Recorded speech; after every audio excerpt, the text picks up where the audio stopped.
Hello, Ramu. Can you see me? Hi, Wayne. How are you? Hi, just fine. Good to see you. This room should look familiar to you. This is the room that you were in. I'm in a little bit of a different location, and we have the room set up, I think, a little differently than when you were here a few months ago. But good to see you. We're very happy, again, that you were able to help us, regarding myself, to open up this year's Global Solutions Lab with the opening remarks to get everybody started this year. I just wanted to read this list off for you before we got underway to give you an idea of the group that we have this year. They're representing 11 countries in the world, which is the most that we have had, I think, related to the key thing that we like to do, and that is to broaden each other's perspectives related to the global solutions that they're strategy that they are working on. Countries represented here today are the United States, Japan, Georgia, Pakistan, Poland, United Kingdom, Armenia, Uganda, Kenya, South Sudan, and last but not least, India. So we have 11. I thought I'd share that with you first in the very beginning. And I'd like to just take a minute and give a brief introduction for everyone here about you, and then I'll step out of the way. And then when you're finished with your remarks, we can have questions and comments from here. We'll have a hand mic, and we'll pass it around individually to that person, and we'll go from there as we get started. Okay, Damodaran, we talked a lot about him earlier today, is Deputy Director for Partnerships and Public Engagement in the United Nations Department of Public Information's Outreach Division. He was earlier Chief of its Civil Society Services from November 2002.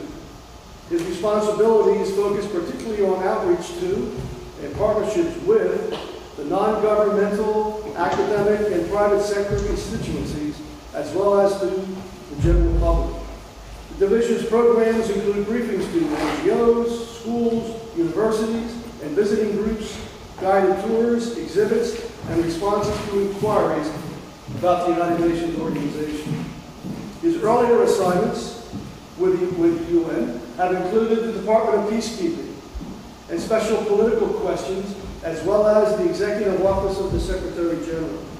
He served as Secretary of the Secretary General's mission to Kuwait in 1991, following the invasion by Iraq, and as spokesperson for the Durban Review Conference that was held in Geneva in 2009. And that was a world conference against racism, racial discrimination, xenophobia, and related intolerance. It's with great pleasure that we welcome Damodaran to share some time with you today. Ramu, we'll turn everything over to you. Thank you so much, Wayne. So we have about an hour for our conversation, right? Till about 2 o'clock? Yes. Yeah. I think what I look forward to doing, if it's okay with all of you, is to make some remarks and then maybe have a conversation. I've been privileged. I think the one thing that Wayne left out in a very long list of all that I've done is my association with GEM, with Global Education Motivators, and the Global Science Labs, the Design Solutions Labs, because this is something which, when I first came to the Department of Public Information, I was struck not only by Wayne's capacity to garner this rich reservoir of talent among students, and working with Madame Debel to actually come to practical solutions to issues with which the United Nations is faced. And that's really what I'd like to focus on today, because the one clear thing which all of you will realize is that when the United Nations was set up, what is it now, 67 years ago in 1945, it was really seen as an intergovernmental organization, if you will, where countries came together not only to discuss their problems between themselves, but also to preserve the global architecture of peace. And at that time, there were 2 or 3 points which were not on the United Nations agenda. One was the long-term future, because the United Nations had come to be after a very horrific, brutal war, and that quite understandably preoccupied everyone's mind. So at that stage, to say that we should not be thinking about 1945, we should be thinking of 2045 or even 2445 would have seemed a little unreal and remote. And that is why issues like the environment were never on the formal UN agenda when the organization was established. The second was the whole definition or preoccupation, if you will, with what were considered to be the internal affairs of states.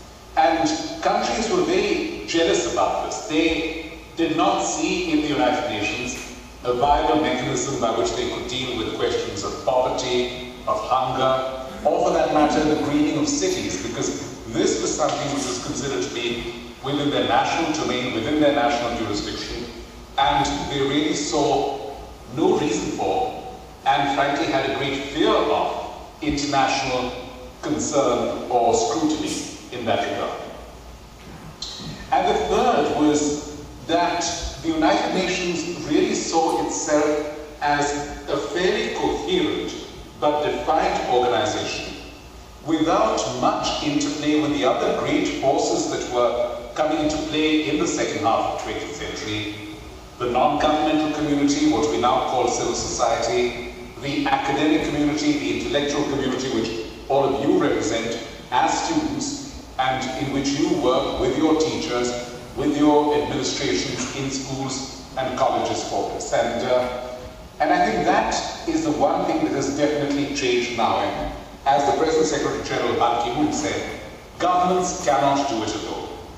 And if you take the term government, we're not only talking about national governments, we're talking about local governments, regional governments, municipal governments, city administrations. All of them in some way or the other need that element of external cooperation, whether it is with other cities, with other governments, the resource of creative inputs from civil society, from the academic community, from non-governmental organizations, from the media, and above all, a sense of responsibility to their citizens, which also entails a measure of education, because you have to go back to your citizens if you are a government seeking to be re-elected to office and tell them that what they're looking to do or the policies that they consider to be immediately attractive may not be that feasible or that workable in the long run. So that in essence is the pattern or the background I'd like to suggest for this. Now, I was struck when Wayne first sent me the list of participants here. I was struck by how diverse all of you are in terms of your national backgrounds. You have one of the most recent members of the United Nations, South Sudan, who's there amongst you. Could you just, hi, welcome. And you have the founding members of the United Nations, the United States, India, I gather, is here as well, right? Hi. And India, and is Pakistan here too? Okay, so Pakistan and Australia was, or did I miss, we don't have anyone from Australia, right? No. Okay. Okay, well, I think the couple of additions were India and Japan is here, right? So, as well? Oh, hi. Okay. Actually, you're all coming through quite clearly. Now, what struck me is that when you look at all of your countries, despite the difference in historicity, if you will, and your membership of the United Nations, and the fact that, if you think of it, each one of the countries represented here has had a unique social, political, economic, and I dare say environmental background.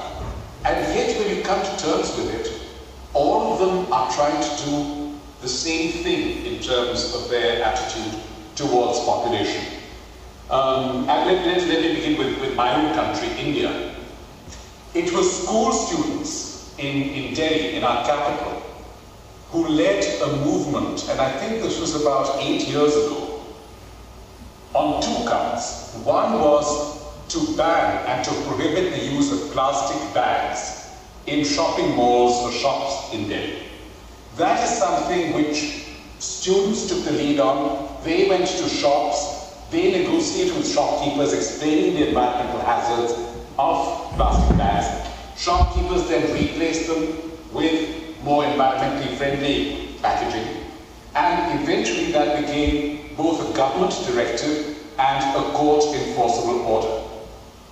A similar thing happened when it came to the great Indian festival Diwali, which was normally heralded by firecrackers, by lights, and this was objected to by students on 2 grounds, or actually perhaps 3 grounds. One, the physical danger of these explosives, which were often carelessly made. Secondly, who was making them, because these were often made by children working in factories, illicitly, as child labor. And thirdly, the environmental damage that the debris of these rockets or firecrackers would cause. And this again was encoded. So you had students, and that was school students in India, taking the lead in a movement that led to the greening of Delhi, and eventually to the rest of India. Now, when I mentioned judicially enforceable, I think it's also important to look at that, because the one great factor that has emerged in the last 60 plus years of the United Nations is how governments have become not only much more responsive to their own people, but the people have had much greater access to redress in the judiciary. And a few months ago, and I know we have friends from Pakistan here, the Chief Justice of Pakistan, Chief Justice Iftikhar Chowdhury, made a remarkable statement. He said the one thing we do not have in Pakistan is enforceable environmental law. But we, as the Supreme Court of Pakistan, are going to take it upon ourselves to say that when a person argues for or seeks protection of his constitutional right to life, that will be interpreted by the court as including a right to a safe environment. And that worked its way down from the Supreme Court in Islamabad down to the courts, the Lahore High Court, for instance, which has begun setting up specific green benches to hear environmental cases, including cases against city administrations and municipal groups which have in some way or the other been violative of what the long-term ecological and environmental security of the city demands. I'm working with a UN initiative called the United Nations Academic Impact, and I can give you our Facebook handle, which is Impact UN. If you go to Facebook and just go to IMPACTUN, you'll come across us. Please do have a look for those of you who are not familiar. And one of our universities in Japan, Joe University, has started a remarkable program involving college students and the municipalities of Tokyo, Osaka, and Kobe working on water issues. Because when you're talking about an advanced country like Japan, you take it for granted that clean drinking water is something readily available. But again, there is a finite point to which this water may be available, and at some point where it will not be available. And so this creative intellectual community, the one that I was talking about earlier, has been working with them to try and not only assure a constance of water supply through innovative means like rainwater harvesting and desalination of seawater, but also creating models used in other parts of the world, in other cities of the world. So there again you have the civic component of partnership with the United Nations. To our newest UN member, South Sudan, one of the most remarkable features, when you come to it, and I don't, have you yourself been to, are you from Juba, sir, or which part of it? Yeah, I was born in Juba County. You were born in Juba, okay. Now, when you drive from the airport into Juba City, you'll see all these signs. You'll see desert hotel, or you'll see oasis, because despite the fact that this is not, strictly speaking, within the Sahara, there is such a romance which is associated with the desert that tourism or the hospitality industry thrives upon that image of being in the desert. And this is both good and it is bad, because in some senses there is a romance associated with something which is, frankly, if neglected, can be continuous environmental degradation. So, actually, we've met, haven't we? Have we met in March when I came to Philadelphia?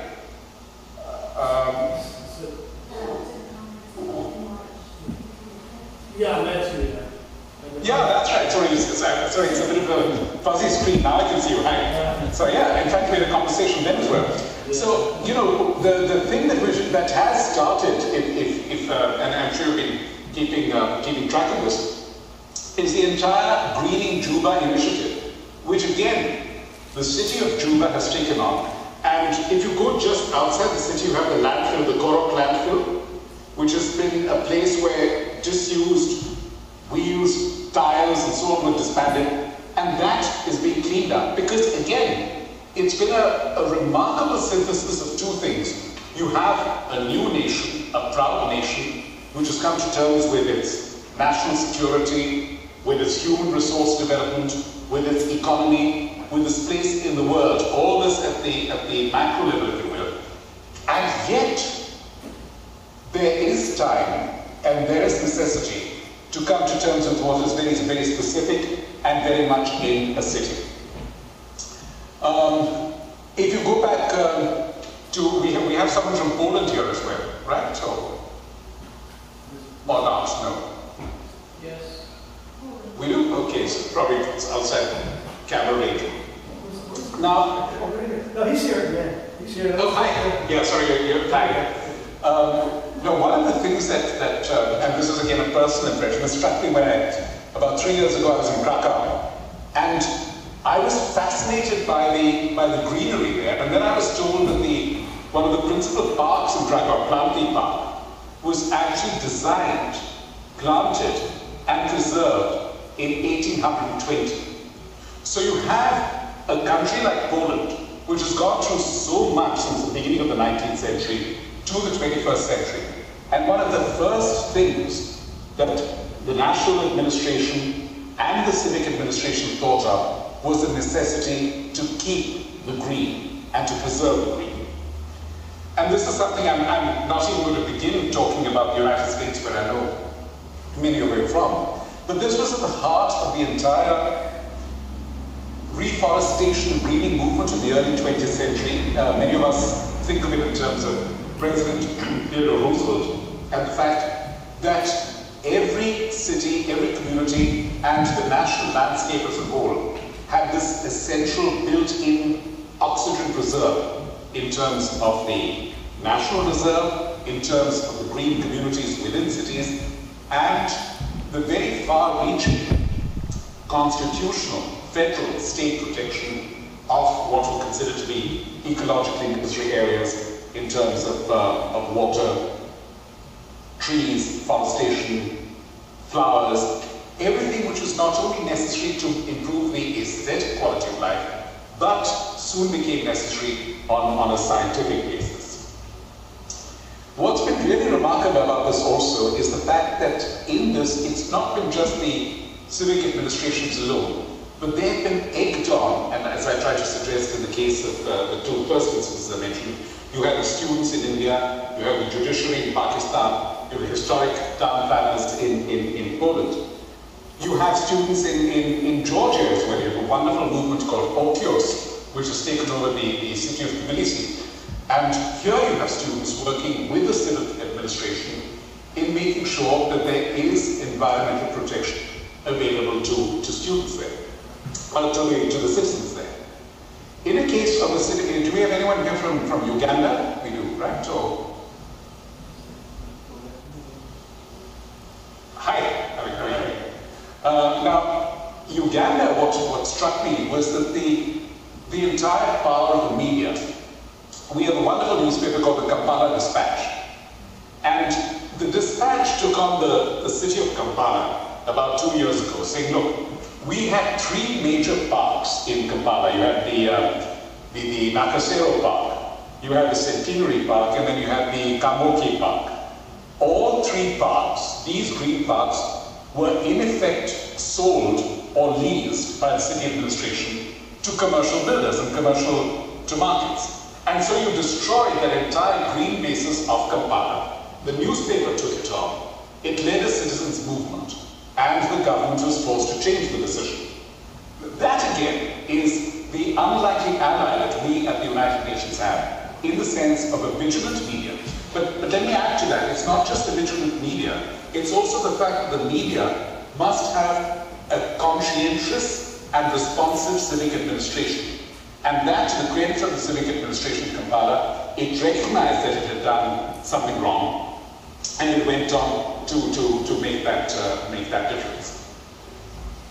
You have a similar instance of the civic administration in, do we have anyone from Armenia?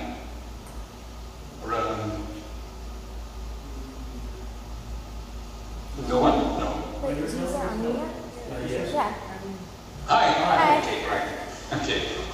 Now, this again is a bit of personal recollection. I think it was probably about 20 years ago that I was in Yerevan. There's this wonderful market there that people go to every weekend called the Versenage. And now this is a place which again has become completely commercial. So much so that not only the actual vernissage space is occupied by sellers and by customers, but they have actually expanded themselves into the green areas just outside the traditional market compound. And now you have a case where the city administration of Yerevan has come in, saying that for every single violation, there's going to be a fine of 15,000 drachms.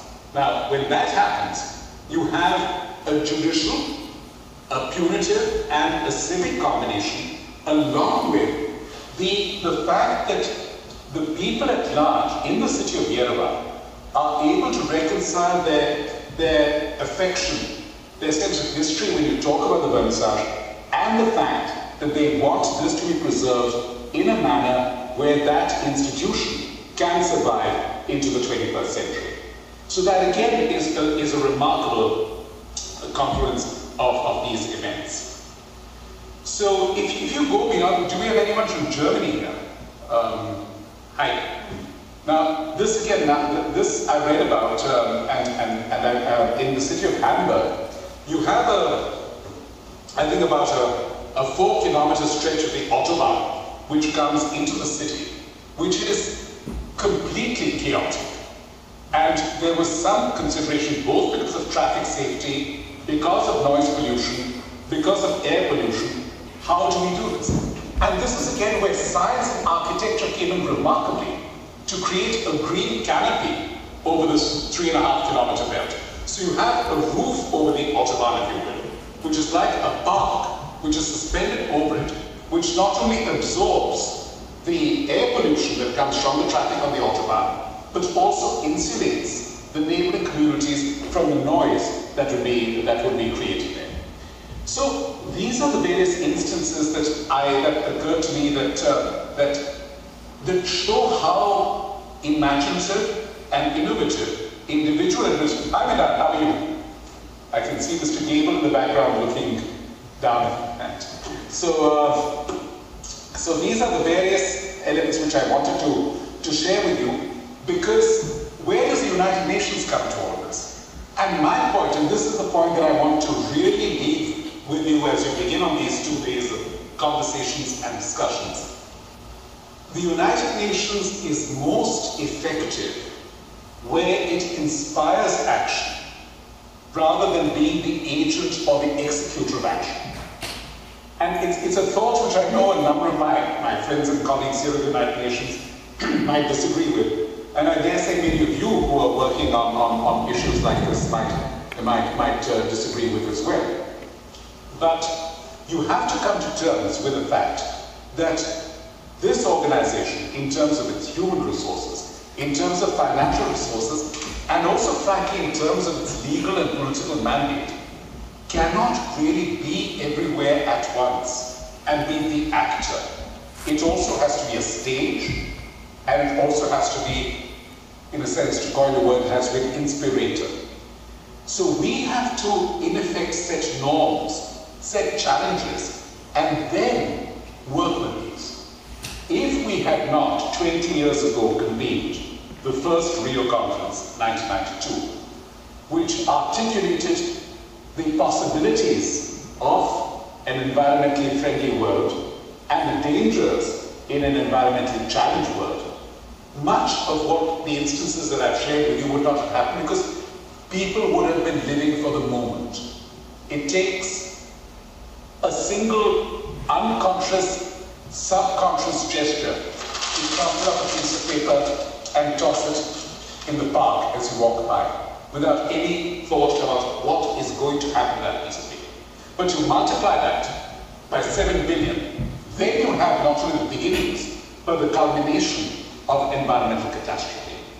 And so this has to be done piece by piece, like all the great projects and endeavors of the United Nations. It can't be started only at the macro level, it has to be started at the micro level. And the fact that we have, in this challenge or this task before us, been able to secure not only the support of the many constituencies I mentioned, the press, students, non-governmental organizations, judiciary, but also the fact that leaders emerge. I believe there's someone from Kenya here. I mean, the name of Wangari Maathai is obviously so known to all of us. The fact that she could start an entire international, not a domestic movement, where people began to revere nature and see it inherently possible in their daily actions to renew nature, that awareness was brought to the world by a proud woman in Africa. And that's what really makes the difference to this organization. The fact that it can use any medium. We had some years ago when I was in Edinburgh, this famous Fringe Festival, which is great fun. And there's this whole question, do you get politics into art? And there was this debate. Edinburgh has 12 festivals every year.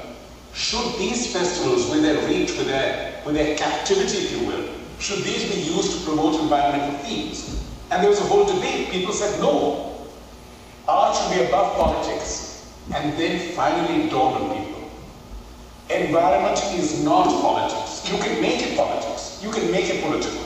You can divide the long lines of nations or blocks, but ultimately it's your life, it's my life, it's your children's life, my children's life.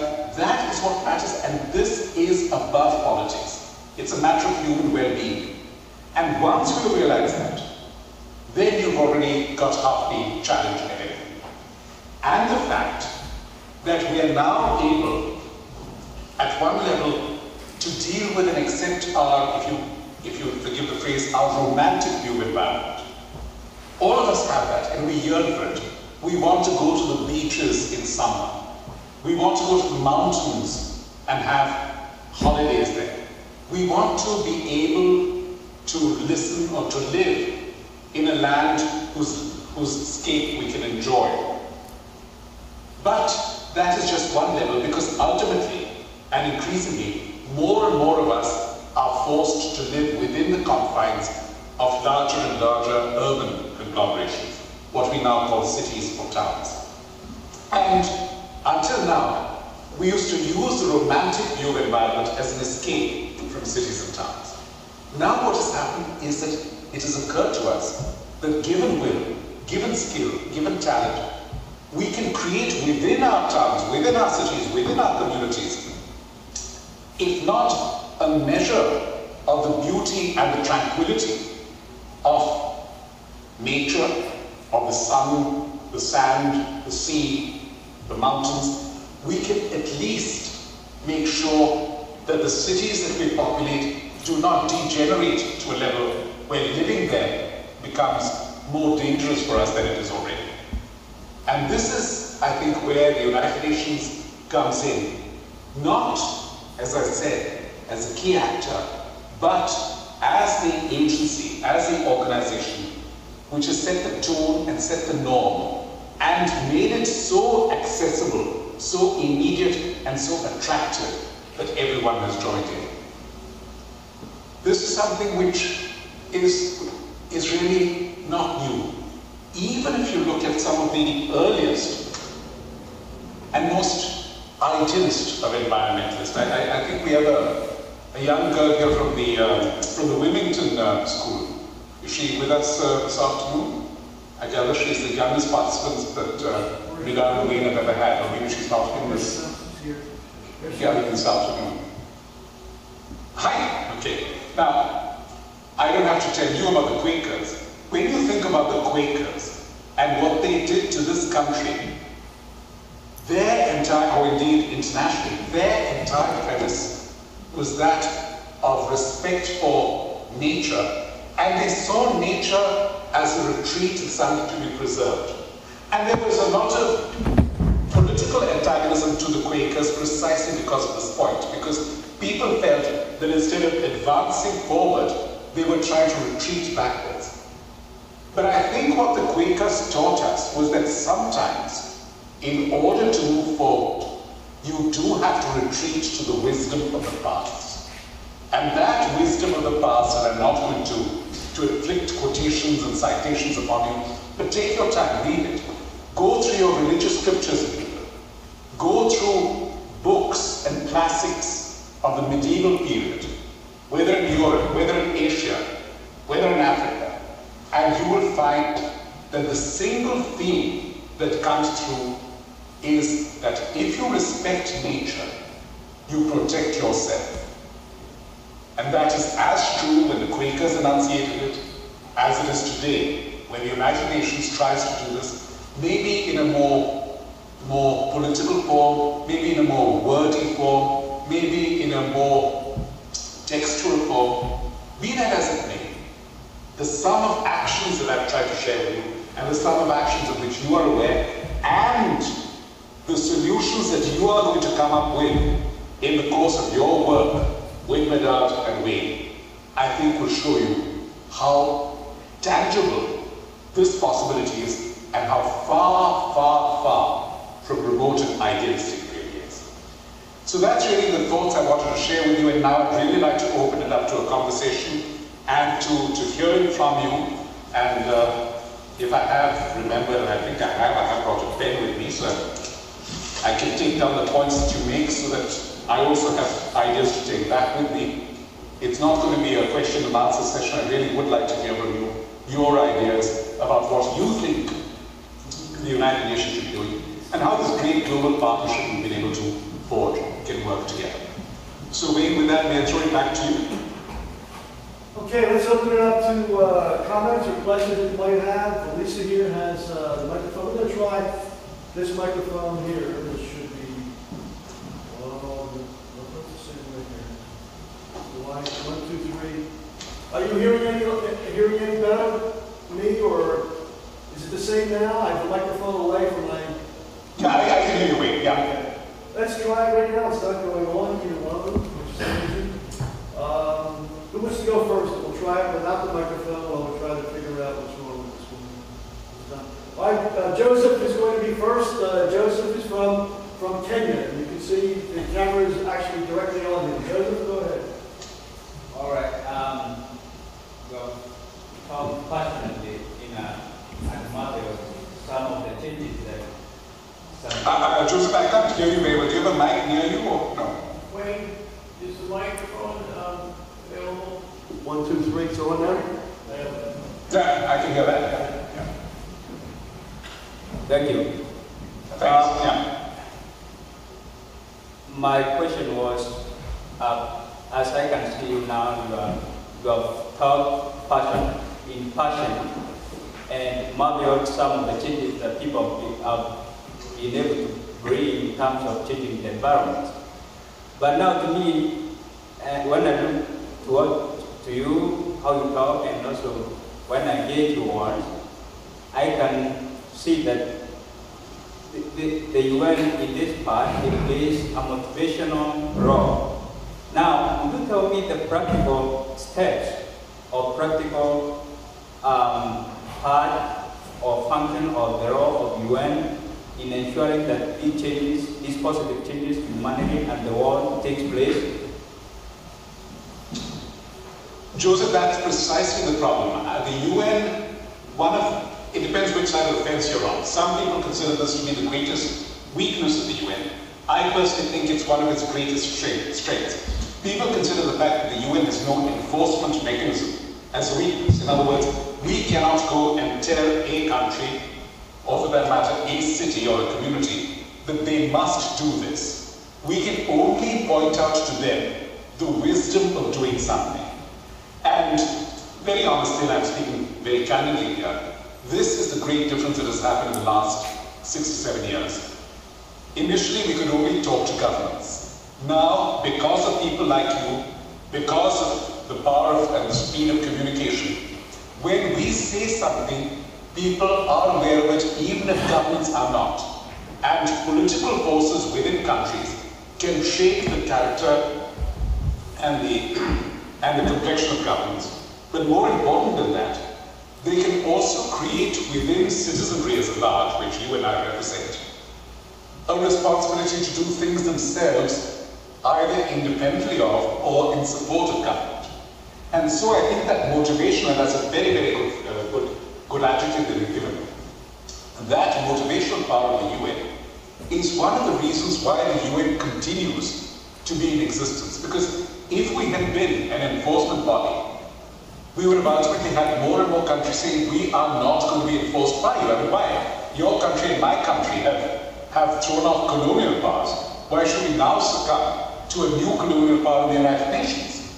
We have a right to make our own decisions, but those decisions must be informed, and they must be based on, again to use your phrase, the right motivations, and the awareness that the right motivation is not always the immediate motivation or the most attractive motivation. It's the motivation that you have to see beyond you in terms of beyond your generation, beyond your living space, your national space, and also beyond you in terms of the breadth and the possibilities of solutions. And that is, I think, where we come in, and I hope we can continue to be the lead.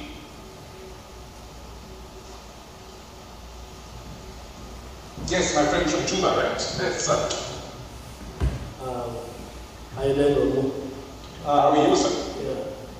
I'm very impressed with your presentation. I could say that the fact that you mentioned about India and how they control the use of plastic there, and also about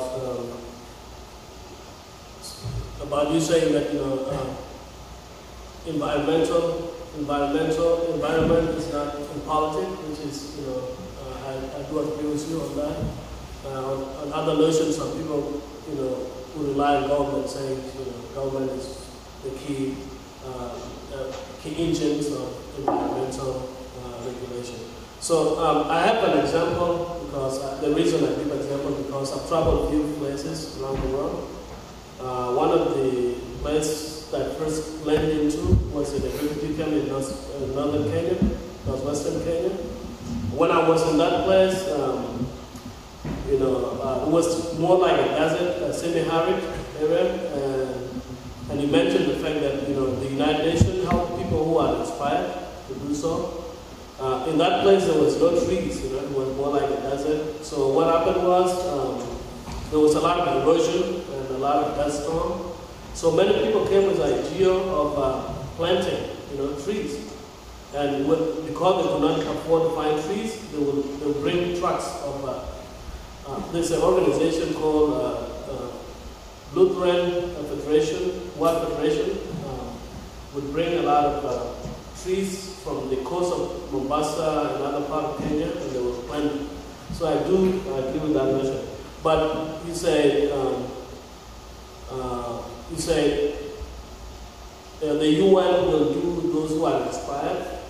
So I don't know in what capacity would they are they willing to, or the United Nations willing to help those who are inspired? I don't know in what capacity would they help, because I know the United Nations will not come saying earlier that only the state would come with the regulation on how to enforce the policies on environmental issues. That's a fascinating question. I'm glad that you raised it, because I probably omitted to explain in as much detail or suggest in as much detail one of the greatest strengths of the UN. And we sometimes talk of it as a convening forum. Let's take specifically the topic we're talking about now, environment or the greening of cities. The number of actors who are involved in it, at one level you have pure science. You need scientific solutions. You need to have something that is practically possible. When you're talking about transplanting trees from the coast of Mombasa to the areas of the refugee camps, think of all the processes involved there. Is it biologically or botanically possible to uproot a tree and take it several hundred miles away and have that tree in a condition where it can be replanted? It's not something that you or I would know as part of our normal lives. But if you have that repository of scientific knowledge saying, yes, it can be done, then you're able to transplant that knowledge into various communities where it can be useful.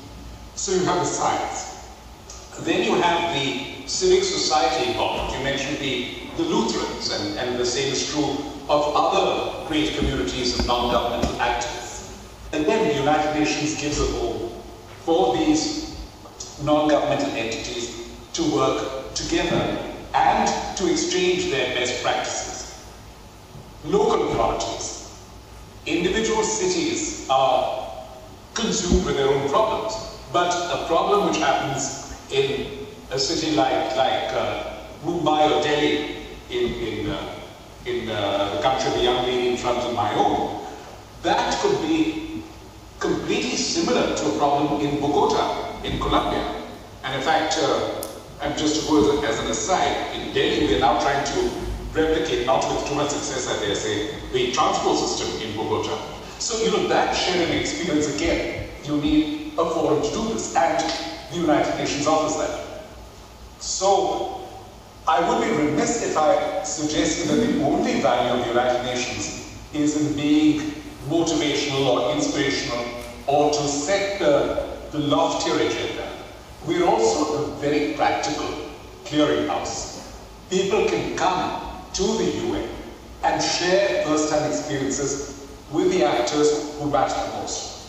And you already identified 3 of those key actors: scientists or botanists, if you will, non-governmental organizations, and the national administration, which is forced with the crisis of refugees. And the fact that at a time when you have to house refugees, you have to give them food, you have to give them adequate shelter, you're also able to think 2 steps ahead to the environmental protection of the area in which those refugees have settled. That shows a degree of wisdom from which the United Nations can learn and share with others. Thank you. Thank you so much, Dr. Ramu, for your... Hi.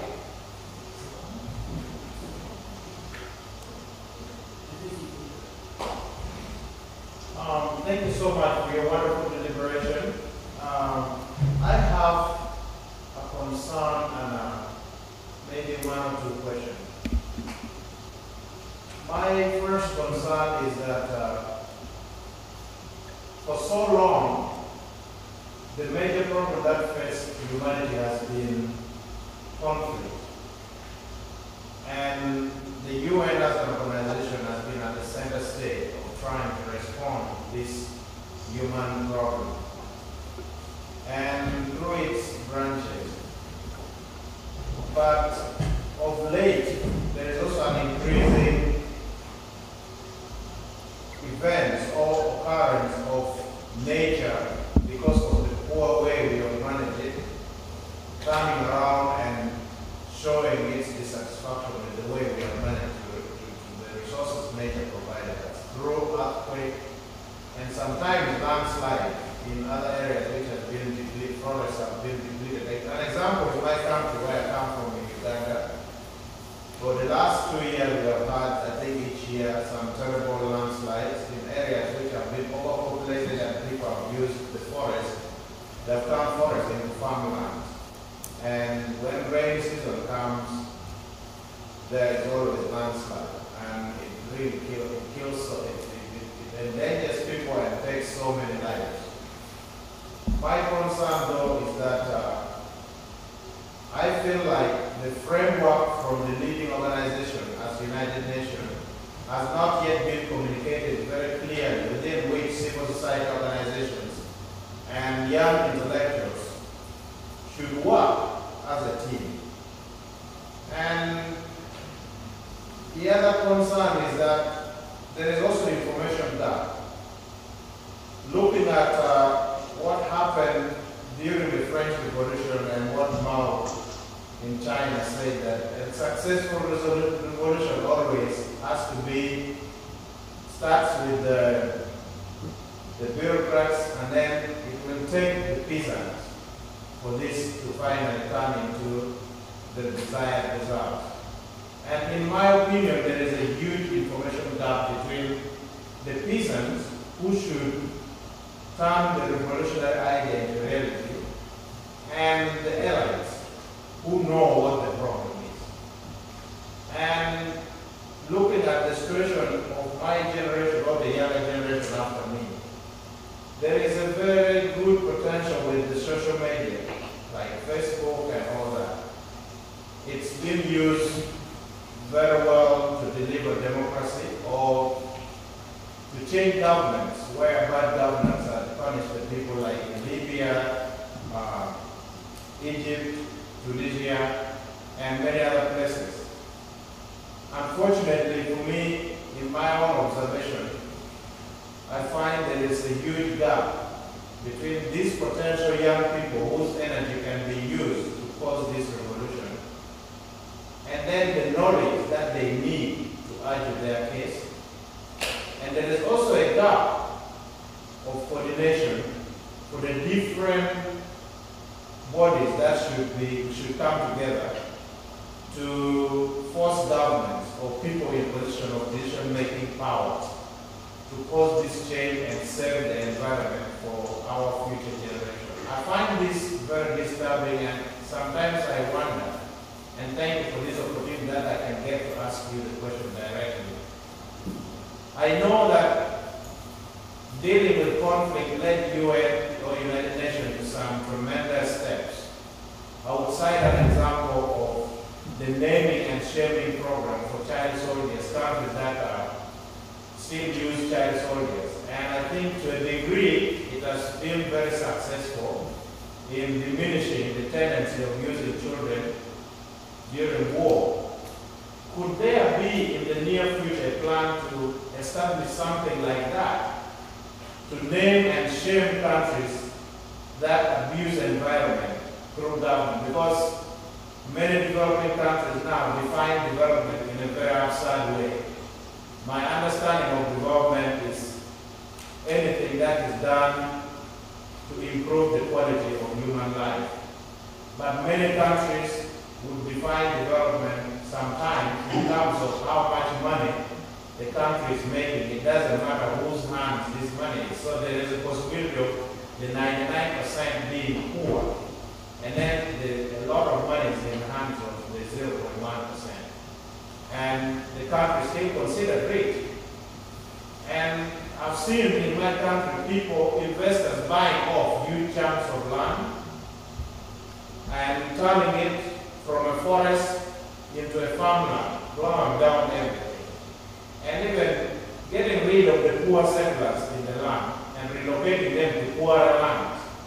And government says this is what we need, because we need the tax, we need the investment, we need the foreign currency, the dollars coming into the country for our development. And these are members of the United Nations. So getting back to my question, could there be in the near future initiatives that would be similar to what we call naming and shaming, which help us with the child soldier situation, to also work for the environment? And how will the UN develop a framework that will coordinate the young people and their efforts through social media to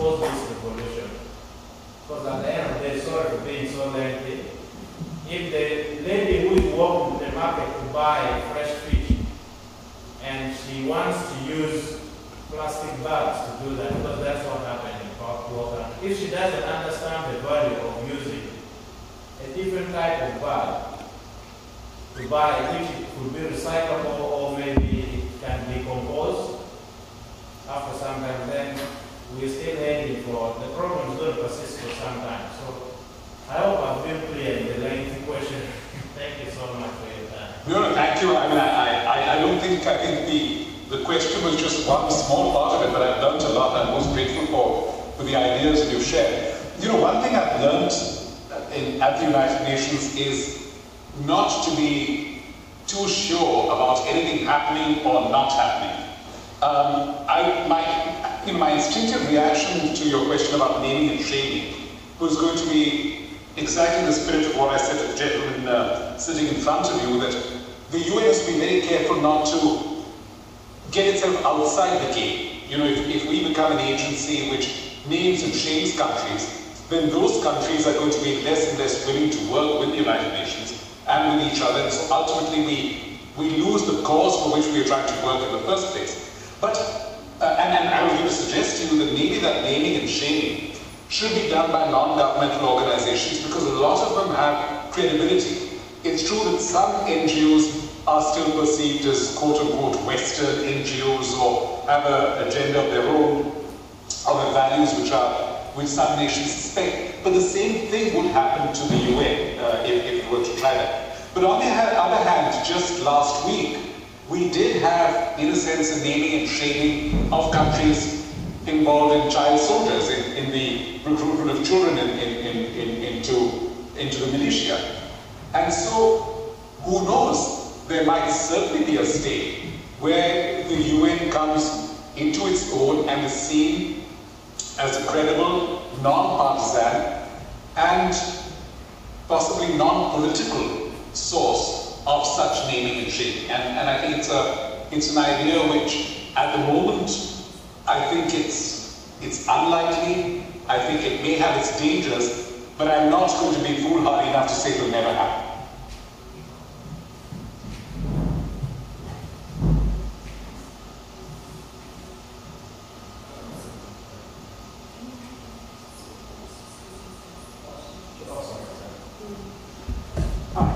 Thank you for taking the time to join us, by the way.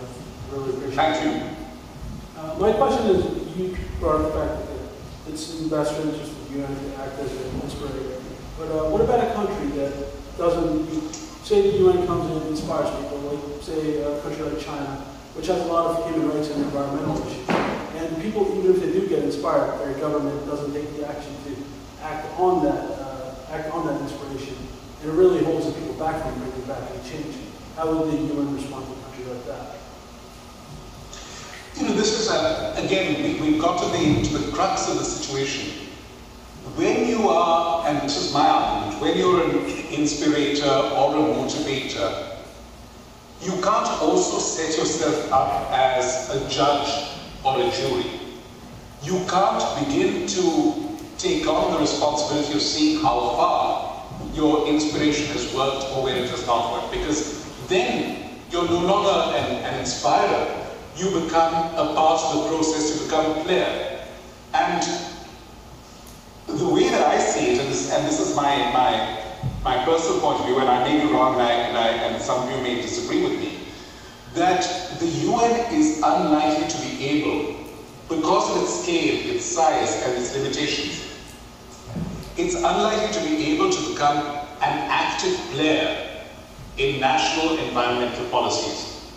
Those would have to be determined by governments themselves, together with their citizenry, together with organizations within their country.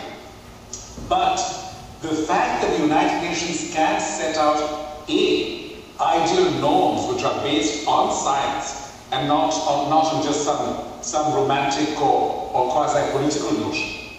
B, that the UN can show and showcase instances of where practical solutions have been effective and where they've been successful.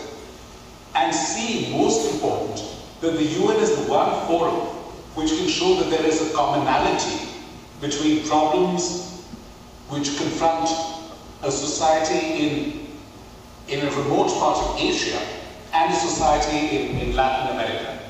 That sense of congruence is something, to my mind, that only the United Nations can bring. And let's use the word, only the United Nations will be seen as having the authority and the credibility to bring. And this is where I come to the next stage, and this is where perhaps you and I differ, and understandably so, and possibly rightly so. Are we being sort of only halfway in just doing that, and then not demanding that there be a result of the inspiration that we send out to the world? I think that's frankly going to be impossible. You can't. If you do that, then you cease to be inspirational. You then become an inquisitor, you become an agency which demands change and wants that change to be accountable. Here we are only trying to make that change accessible and attractive. But you may disagree. We have about 5 minutes, so the next question might be the last one. Maybe we can squeeze in a second, but let's see who's next.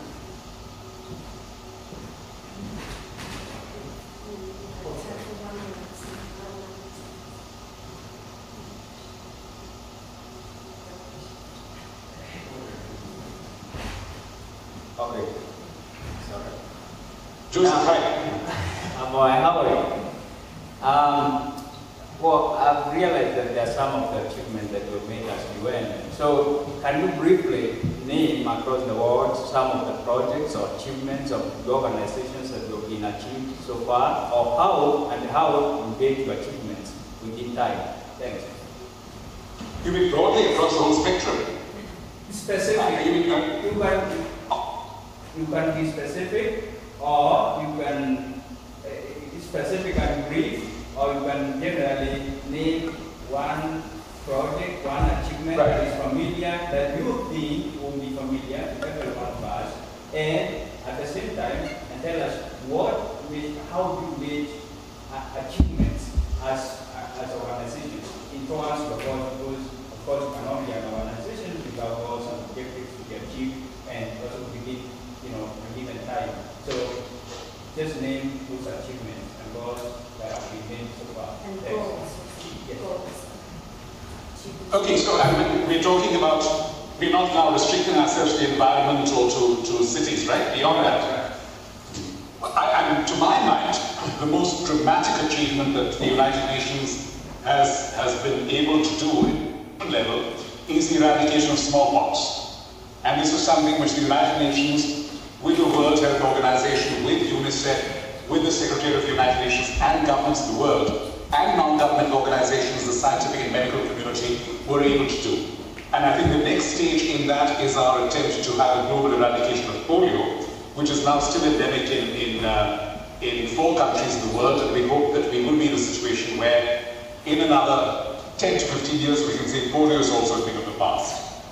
The second is entirely in the human rights area, most specifically the end of apartheid in South Africa, and the fact that we've been able to establish human rights norms which, even if not universal, in other words, they're not accepted by every country in the world, we have created regimes, if you will, which more and more countries have joined and put themselves liable to implement. So, for instance, you have the Convention on Discrimination Against Women, which a number of countries have signed on to. Several countries have not signed on to it. But the fact that some countries, or a majority of countries, have agreed to it, means that these countries have agreed to the United Nations telling them how they should have national laws to protect their girls and women. The third area, I would say, is really in the area of preventive diplomacy.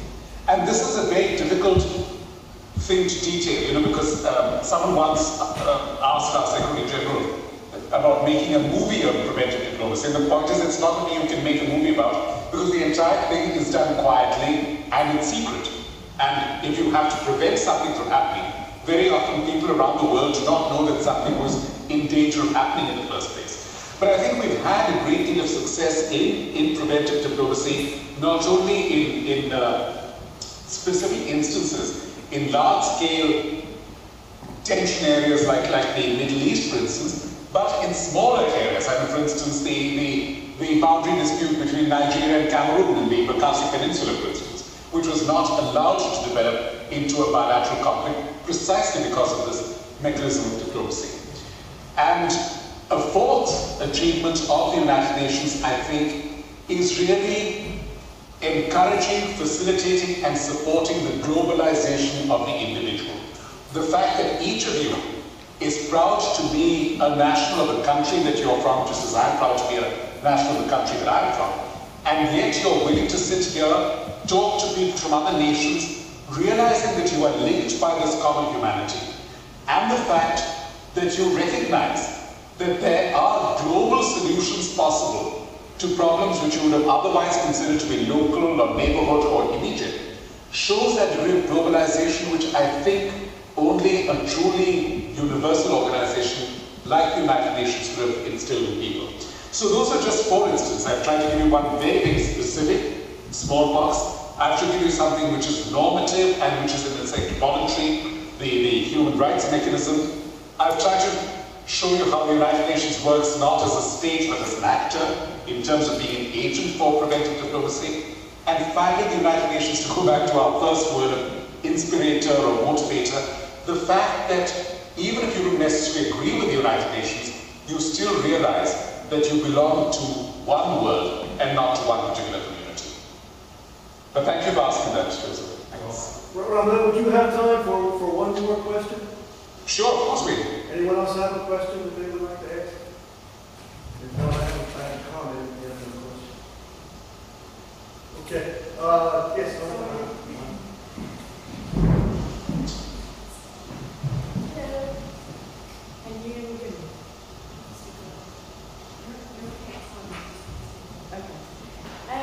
I just have, I guess, sort of similar question. We're going in the opposite direction. What do you think is the biggest challenge, in your opinion, facing the United Nations as an organization in the next couple of decades? The biggest challenge facing the United Nations?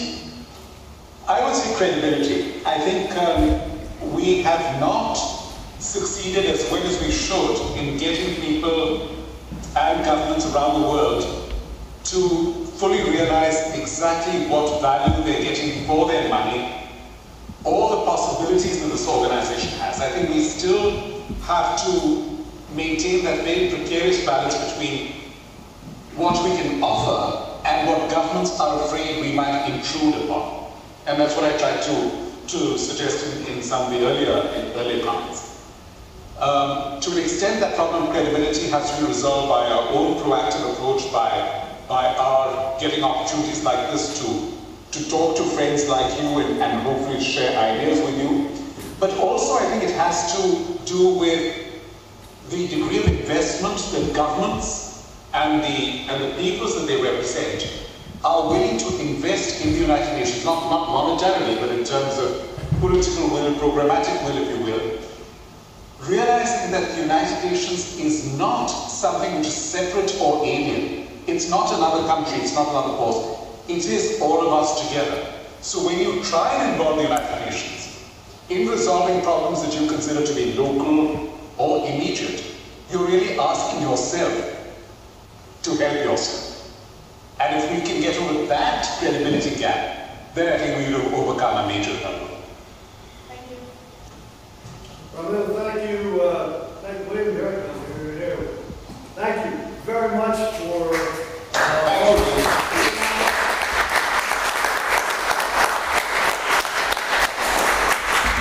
As always, you've given our group many good quality things to think about. If you're not in a meeting on Monday, June 25, 1:15 to 2:45, we're going to be in conference room B in the North Lawn building, and they'll be giving their presentations and getting a critique from people at the United Nations. You'd be welcome to come in and sit in and meet some of these people in person. Thank you, Wayne. Thank you very much. You're welcome. Thank you, Ed. Thank you.